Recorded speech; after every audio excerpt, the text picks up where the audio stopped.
Are always high, but Dr. Beyond tends to meet them and exceed them. So, this is not new to him. He has been working quietly in the background, improving our products. It's his brilliance that brought the IL-2 in combination with Azer-cel that we're seeing now, profound responses as well as durability.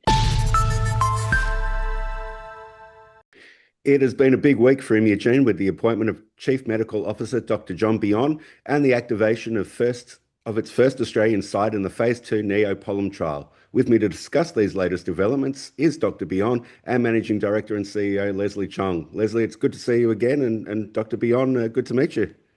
Thank you. Good to be here with you. It's a pleasure to have you. Now, John, let's start with you. Congratulations on the new role. Talk us through your experience.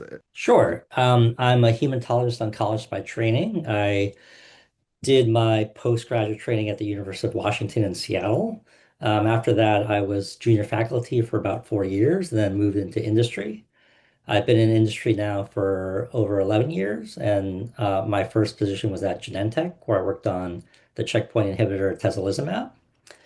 And then since then, I've moved on to a series of various biotechs, notably in the cell therapy space, including Juno Therapeutics, which was bought by Celgene, which was then later bought by BMS, Lyell, and Fate Therapeutics. And I've been here at Imugene for almost 2 years. And Leslie, exciting time now for this new chapter with John as CMO. What are the expectations? So my expectations are always high, but Dr. Beyond tends to meet them and exceed them. So this is not new to him. He has been working quietly in the background, improving our products. It's his brilliance that brought the IL-2 in combination with Azer-cel that we're seeing now, profound responses as well as durability. And our other program, CF33, has been well served by his management and oversight over those, as well as some of our B-cell immunotherapy out-licensing opportunity. He's been very heavy-handed with that. So he's been working diligently and quietly in the background, and I'm so glad that he gets an opportunity to grow in that trajectory of CMO and with the companies. It's great. So I'm really pleased. We'll come to CF33 in a moment, but John, where do you see Azer-cel going? I mean, I think as Leslie mentioned, there's a lot of opportunity there. Right now, we're investigating Azer-cel in patients who have failed a prior autologous CAR T cell product because that's where the highest unmet medical need is. And as Leslie mentioned, we are starting to see, not just responses, but durable responses. And to me, as a previously practicing physician, that's the most important thing. Patients need to have durable response to their treatment, right? So they can have better quality of life. And we may not be able to cure them yet, but at least have those moments with their friends and family that make life worth living. But beyond that, we are starting to move into certain hematologic malignancies where CAR T cell therapy really is not established. Some of these are rare indications, which is why some of the bigger companies haven't moved into that. But we see that as a wonderful opportunity. And big news yesterday, Leslie, Neo-Polym, the first site opened. Talk us through that.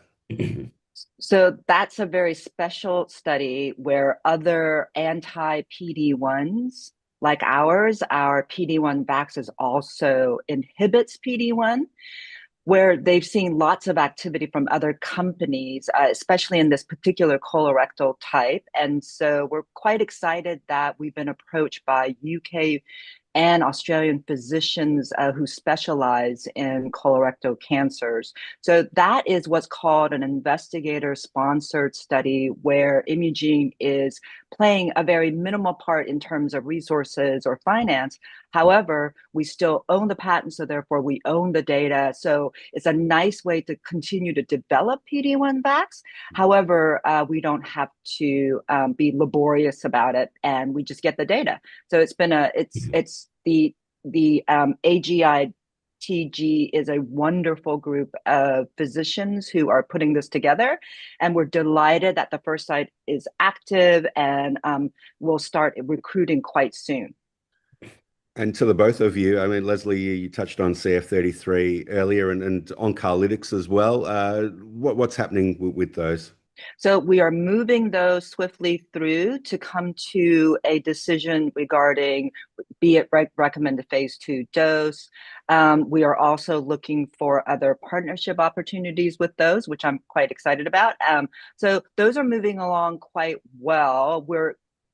John and I are quite excited about oncarlytics because of the potential and obviously with his background of hematology oncology as well as solid tumors, that combination of both therapies in heme onc versus solid tumor now can be put together in one trial. So we're anticipating a higher dose escalation. So maybe a higher dose will produce more CD19 expression and then the combination. So lots of things to look forward to in the oncarlytics and CF33 space. So that's tie everything all together now. What is next for Imugene?